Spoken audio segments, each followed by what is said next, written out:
All right, looks like we're live. What's going on, you What's beautiful good? retail investors? I'm your host, Bill Steele, here with, But my Sharif. yes, sir, and we're going to be looking at what is going on with the GME earnings report, as well as how GME has been doing, look at the news surrounding GME, kind of just do a little bit of a highlight on what is going on with that stonk, because we believe it could be of valuable use to you, the beautiful retail investors. All right, let's check it out. See what we got going on here. First off, let's take a look at GME. The market was pretty red today, you guys. Oh my gosh. Yeah. Yeah. All right. Yep. So looks like we open around 163, close around 120, down 33%. Yes. Not a good day for the market in general, but some interesting things surrounding what happened with the earnings report and why those things should be interesting, I believe, will be pretty well explained by what is going on with. Got to switch over here. Sorry about that, you guys. There we go.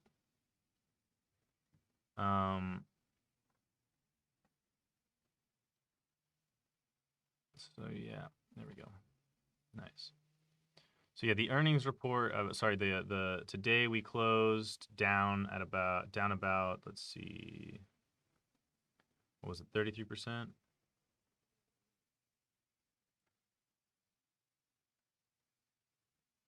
Yeah, down about 33%. All right, so we're gonna go over to this Reddit thread that I kind of went through today, and then went ahead and looked over to see if what the claims being made were valid, you guys. So for those that missed what happened with the earnings report, I'll kind of give you a smooth the brain synopsis. Essentially, GameStop, when they were talking about their Class A common stock, referred to the current short squeeze situation. This is definitely where I'm going to highlight what you guys kind of want to take a look at right here, which is right here.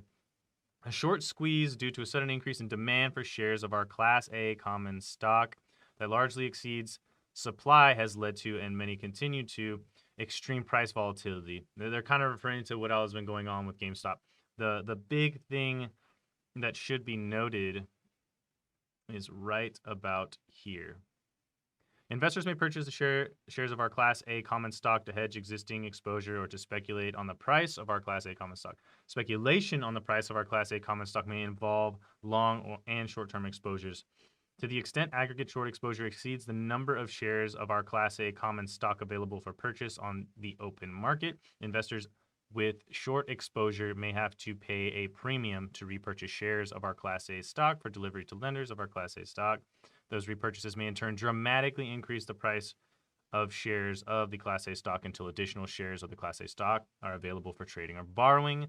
This is the phenomenon referred to as the short squeeze, you guys. And so what you really want to note is this right here.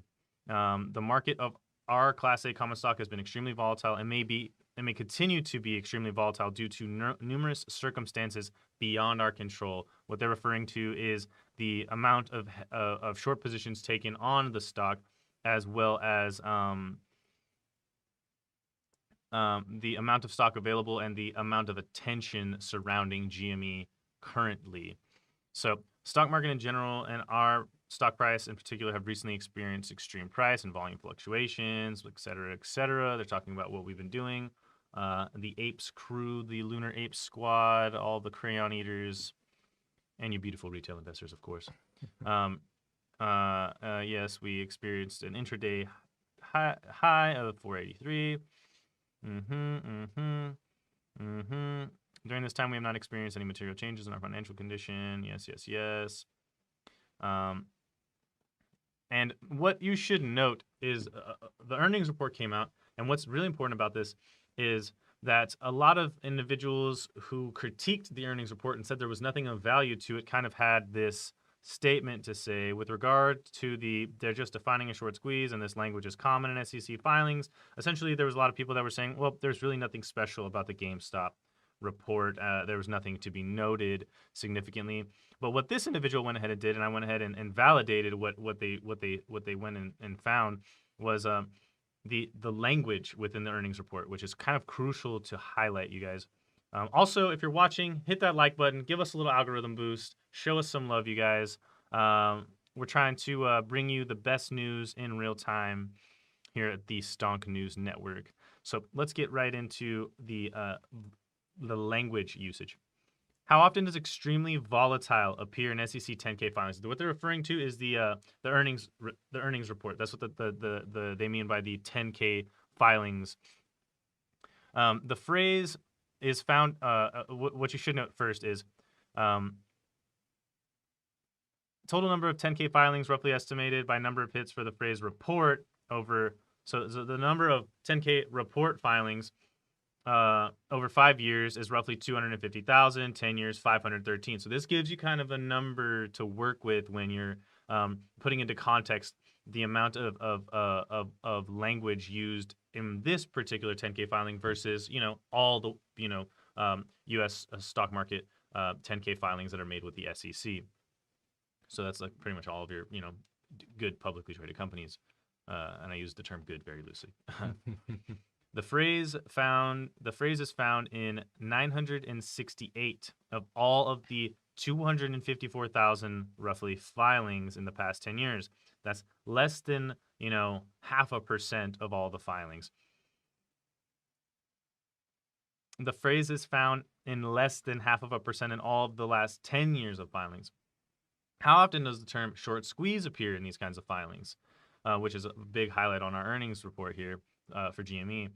The phrase is found in 58 of all of the 10K filings in the last 5 years, so less than 0.1%, almost at 0.01%. I mean, we're at less than 0.03% of all filings referred to the phenomena, the short squeeze phenomena. Wow. And over the 10 years, this is major, you guys. This really shows the kind of the both the emphasis that GameStop is expressing to their investors, if you guys are bag holders on that, as well as the nature of kind of how the landscape is changing. That should be something that should really be noted, because what you will find is that these terms will essentially become hot button items for a lot of companies out there. That's one thing that no one is talking about. No one is forecasting the amount of abuse that potential companies could be using to mislead their investors. It'd be more difficult to mislead their weathered investors, but more particularly their new investors. What I mean by this is when a company talks about the value, they could use GameStop as a case example to mislead investors into thinking that their company, should be something that should be bought. So just be weary, and I always encourage you, do your due diligence on a company before you invest, because they might be using the current landscape of things, how it's shifting, to be tailored a little bit more toward the retail investor to take advantage of you. So that should be something you should watch out for. A lot of companies like to make optimistic statements and then use, I believe it was the 1996, the term, what is it? The forward, that one term that companies use to essentially like indemnify them of any, not forward thinking statements. That's right. If you ever see that term, it means that everything that was written in that potential report could be total BS, and it's just speculation. So always remember that when you're reading your DD. But back to the phenomenon. Again, 87 times in the last 10 years, so less than 0.02% of the short squeeze term appeared. How often does short exposure exceeds the number of shares? This one is the big one. So this is what essentially is the metric for the whole to the moon. GameStop could go over, some bold claims, $1,000 a share, $2,000 a share. Some people call the infinite squeeze, where there is no number. This is where that really comes into effect right here. How often does short exposure exceed number of shares appear in SEC 10K filings? Well, as you can see, it's found in 26 over the last 5 years. So less than 0.01% of all filings ever had anything close to this kind of language. The phrase is found in 51 of all of the 10K filings in the past 10 years. So, I mean, less than 0.001% of all filings, 51 in 10 years had this kind of language in it, which is huge to note. How often do there's like a dozen of those because how often do short sellers appear in SEC 10K filings? Let's see. That one's at about 0.14. So as you guys can see, I'm just gonna kind of go through it a little bit quicker here. The language used in this filing is very, as it says right here, rare. So this type of disclosure made to investors is very rare. And whenever you're making a 10K filing, you have to be very careful as a company about what you say. The claims made in a 10K filing, if are determined to be misleading, could be really intense. So we're going to move on to essentially a couple other points on what's going on with this. But I won't get into too much detailed numbers, you guys, about what the short float, what's going on with the short float. If you guys want to see videos of us kind of elaborating on more detailed questions regarding game Stonk, let us know in the comments, because we do have we've done extensive research on this particular stock. I saw your 801 bomb video. That was solid DD. Didn't that go into effect today? So the 801 bomb video, you could say it's been in effect since last week. As to the how strict the rule has been enforced, yes.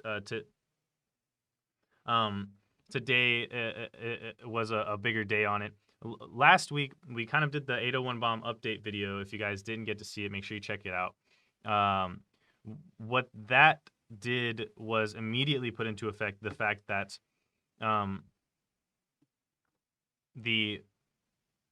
what is considered the risky hedges, the guys that are doing the most risk, the most, I guess you could say, riskier kind of investments, the guys that are shorting the living piss out of companies, those guys, those hedge funds, were using the fact that there's two. They were using the fact that there was two kind of report times. The proposed one that we discussed, the 801 bomb, where it needs to be essentially the short position of the company needs to be disclosed every single day to the clearinghouse, and that the clearinghouse needs to maintain certain deposits, supplemental liquidity deposits, in order to make sure that they can cover a sudden short gamma squeeze, and they're not getting in trouble and potentially causing a domino effect collapse. And with that, they kind of made it so that there was two ways that you could do report. Anyone can be viewed as a favorite choice. Correct. Basically, you're saying you report, and we will check when we want. Wink, wink. But don't get caught doing anything wrong. I would disagree, Adam, that it can be viewed in favor of the shorts. What I think, let me sum it hard. What the 801 bomb essentially does is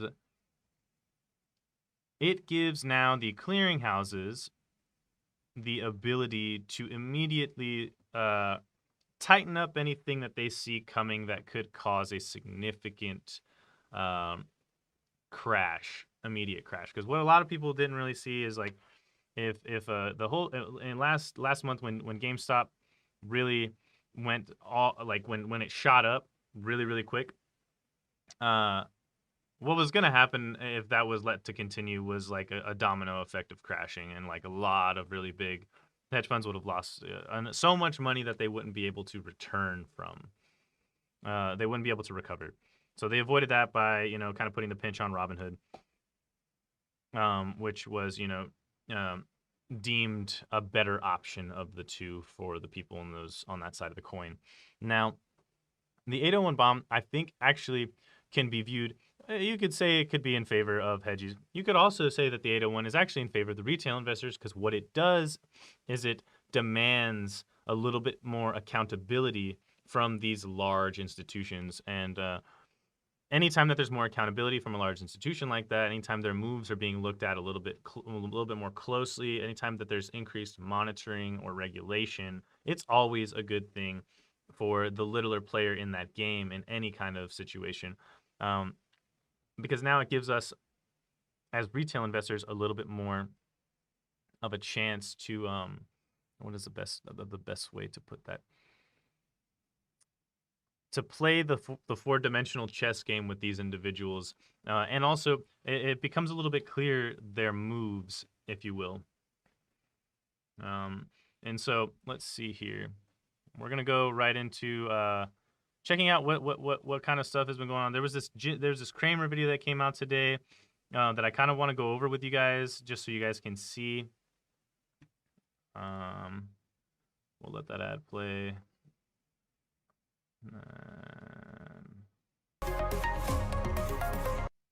All right, and then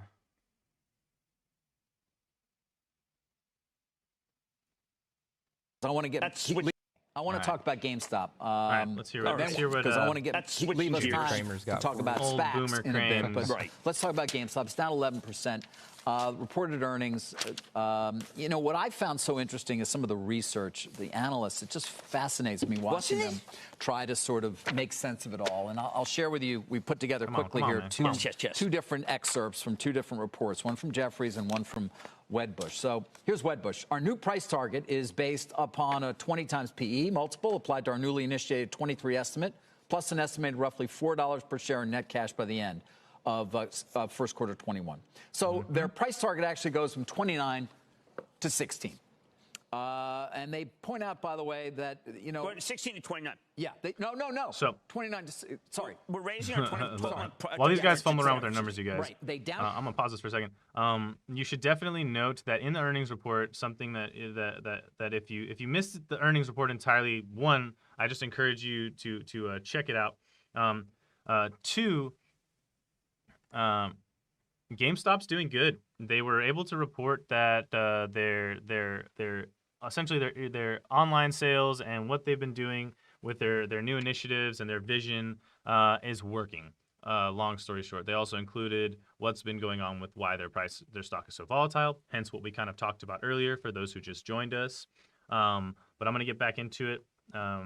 Because he says the stock and raise the price target. He says some things about what they're doing right. The stock is at 60. Also, another huge thing to note, you guys, is as GameStop gets more public approval from institution, like from major media and the mainstream. If you guys haven't seen our previous video on what it means when Forbes and Yahoo Finance start to embrace meme stonks, it changes the landscape of the game a little bit. So you guys got to look at what is going on, not just directly in the numbers and the empirical data, but you also have to look at what the landscape of how it's being accepted into the common perception of individuals, because that has an effect. Sentiment has a huge effect on stock prices. If you guys don't know too much about sentiment, we can get into it another time. But I love hearing the engagement that you guys are bringing in the comment section. I'm going to check into it here when we get to the end of this video, you guys. And if you have any questions, please drop them in. Definitely give us some love with the like button. We appreciate you retail investors a lot. Oh, no, it's at 160. Yeah. They say, listen, the fundamentals, we believe investors expecting a financial return can, that the buyers are prepared to pay in the open market. That price vastly exceeds the fundamental value we believe investors can expect. But at the same time, Jim, you got Jefferies this morning just totally revamping the way they value the company. We're pivoting, they say. We're pivoting to a sales multiple. Yeah. So we assume e-commerce grows at 50% of 2020 store sales transfer, applying a 20% discount. sorry about the typo there. We were moving fast here to digital peers in the 4 to 5 range. 3.4 times we get to 175. I know. I mean, what are you supposed to do with this stuff? Well, okay, so I tried to read it without the Those call, boomers. without What the are you context supposed of to the do with stock. this stuff? And they're doing so many things right. Listen up, Web, WSB, Reddit. He's people. talking to the They apes. did a lot of good stuff. They've moved aggressively into e-com. They did a really good job. It's obvious that that Ryan Cohen is the savior. 29% of sales. That's up 191% for e-com. They cut the expenses. They're closing the stores that aren't working. Of course, that's called de-densifying, David. Trim I the love fat, it. trim the Term. fat, baby. De-densifying. De-densifying. It's called lipo, Our comp store dog. sales are down 9.5%. We're de-densifying. Okay. Right. And Jenna Owens, hey, David, a pickup from Amazon. I don't like this guy. And This one right here. So everything here I already is have. I'm already positive, iffy about and I cream can ski. see why people shouldn't have shorted it at $15. Yes, you can see why. Listen, it's don't been like up this here guy. for a long time. Now, Jim, what about the potential for an equity offering? Well, they did say, listen, they could do at the money or they could do an equity offering. They at least put it out The there. market, yeah. Kurt Wolf, a strategic planner, he did an equity offering of his common stock in January. A lot of it. Now, he said, a lot of people say, well, listen, it's just a fraction. But he did raise, I don't know, he did a substantial number of shares Took there. advantage of $21 it, million right? worth. Come on, give us some more. Right when he had seen the half of the January numbers. And I think he just felt, well, look at 90. You could say he's a dope. He sold some at As you guys can 31, also see, this is something on to January hugely note. 13th. He It was looked a at red the day. numbers, and 31 is. He probably got Red to 31, and I think he was going to remember the strategic plan. He thought 31 was high. I did. No I know. help Well, from the listen, this Fed. analyst at Wedbush says important to note since George Sherman arrived as CEO No in shout out for mid-2019, Powell the or company's net Yellen. losses have You guys exceeded saw $200 yesterday we million. live streamed. Right. They're So the testifying. financial engineering accomplished during Sherman's tenure is a ran in a lot testament of to his circles. leadership Yeah. and to the acumen as well of. All right, yeah, we're done here. We're done with that. So let's go back here and see what kind of questions we got from you guys. Let's see. Finran Citadel. When Moon Willdale. You know, man, something like a moon can't really be determined. It's about the again. I guess the idea of sentiment. How many of us are holding their diamond manos? You know what I'm saying? You got to have those diamond hands, diamond balls in this situation. You got to be able to stare the beast in the face and sniff its fiery, flaming, gassy breath and just say, "I love it," and just hold, bro. I don't even open my trading apps today. I just I don't want to look at that shit. Yeah.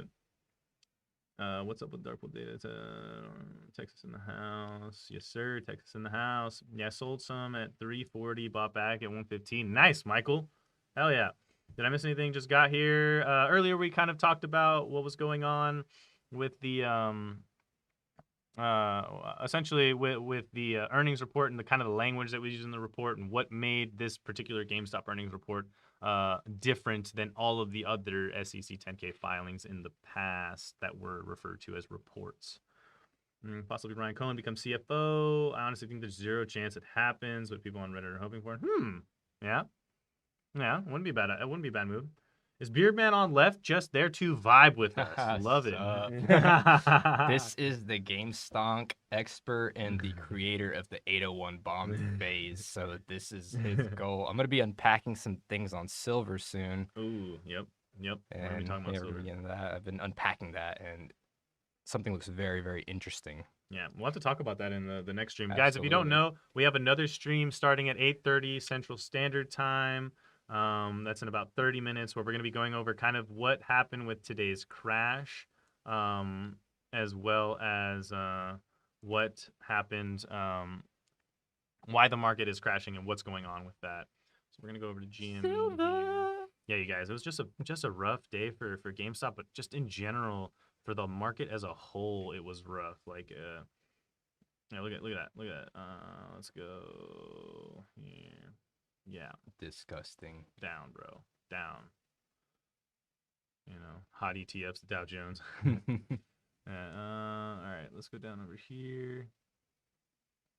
Let's go back to GME right here. And then drop that bad boy down. Where is the comment section?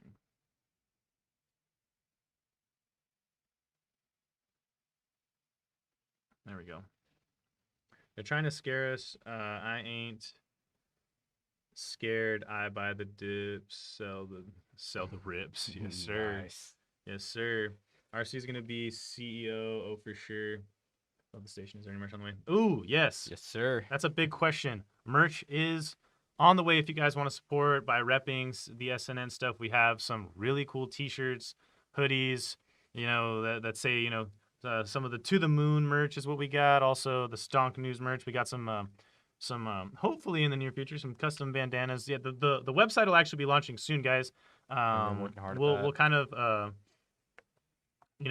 give you more of an update on that as we go by. If you don't already follow us on Instagram, we're pretty active on Twitter, Instagram.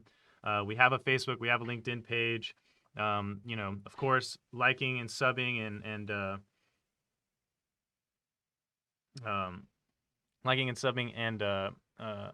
sharing with other retail investors goes a long way. You guys, we've grown so much, and we can't thank you enough. Why are we getting radio sounds from GME? They're just gonna watch while their houses burn down. Anything they could do to make this take off. No, man. Gotta have the diamond hands, baby. Gotta have the diamond hands. But for those of us who are just getting in, for those guys that are just getting in, we kind of went over a little bit with what's going on with the language surrounding the recent 10K filing, the earnings report. We went over what happened with GameStop today, and we kind of went over the not so dense, more like the lipo video that Jim Cramer just put out surrounding what's going on. I find it so funny that the real Wolf of Wall Street is like out here like making a killing off of the tubis. Dude's awesome.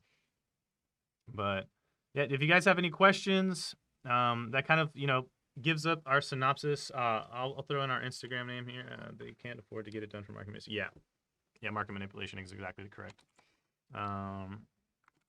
Catch 0x16. I have the same type of ideology you have. I've been real zen with everything and just kind of not looking at it at the moment. Yeah.